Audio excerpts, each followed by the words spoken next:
It started with a scream that echoed through the hospital halls, a sound no one forgets once they've heard it. Nurses rushed, doctors shouted orders, and the red light above the operating room blinked like a warning to the universe itself. Inside, the patient, a 4-star female general, lay fighting for her life. 22 of the country's best doctors had tried everything. Every monitor beeped, every hand trembled, and still, nothing worked. Outside that door, a man in a faded blue janitor uniform mopped the floor slowly, head down, his name tag reading Daniel. Most people didn't even notice him. He was invisible, just a single dad doing the night shift to keep the lights on for his little girl. But that night, the quiet janitor would see something no one else did. If you're watching this right now, don't skip, because what happens next will make you believe that miracles sometimes come from the most ordinary people. The general, Sarah Kensington, wasn't just any soldier. She was a national hero, decorated for bravery in 3 wars. Millions respected her. But tonight, she was a fragile human being, lying pale and broken under hospital lights. A rare complication after surgery had left her on the brink. The doctors called it unexplainable systemic failure.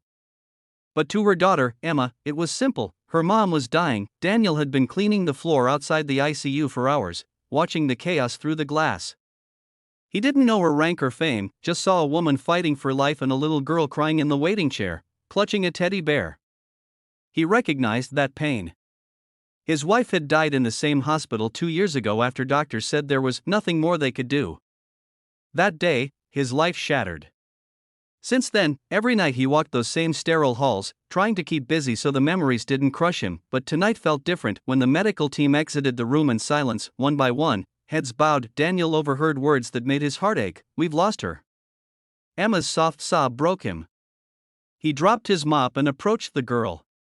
"Sweetheart," he said gently, "don't lose hope yet." Inside the ICU, the machine still beeped faintly. Something made Daniel pause before walking away. He glanced at the general's chart left on a tray. Years of habit made him curious. His late wife had been a nurse. He'd learned bits and pieces just from listening. And something about the chart didn't make sense. He leaned closer, eyes narrowing. The oxygen saturation wasn't matching her skin tone. The 4-drip line was slightly pinched near the connector. It wasn't delivering the medication properly. His heart started racing. He'd seen this before, with his wife. The same small air bubble that everyone missed until it was too late. "Hey! You can't be in here," a nurse snapped when she saw him inside. But Daniel didn't back off. "Please," he begged, "check the 4 line. There's air trapped near the junction, it's cutting off her flow." The doctors, exhausted and frustrated, didn't listen until one, Dr. Patel, frowned and rechecked the line. His eyes widened. Daniel was right. "Clamp the line," he barked. They flushed the air, adjusted the valve, and within moments, the monitors flickered. The flat line turned into a faint, steady rhythm. Beep. Beep. Beeper. Everyone froze. "She's stabilizing," a nurse whispered. Doctor. Patel looked at Daniel like he wasn't sure what he'd just witnessed. "How did you notice that?" Daniel shrugged, tears welling up. "Because I lost someone once, the same way. I promised I'd never walk away again if I saw it happen to someone else." Minutes passed. The general's color returned. Her breathing deepened. Life, real, undeniable life, flowed back into her body. The room that had been filled with despair now buzzed with stunned relief. When General Sarah finally opened her eyes days later, the first face she saw was Daniel's, standing awkwardly by the door with his mop. Her voice was weak, but steady. You saved me." He shook his head.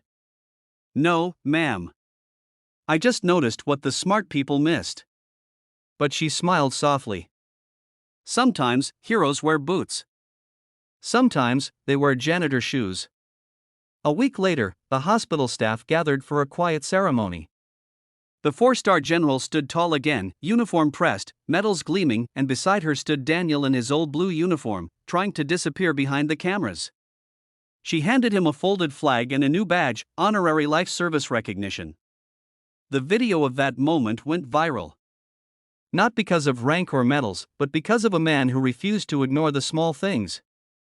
A man who reminded the world that no matter your title or past, compassion and courage can save lives. Months later, Daniel's life changed.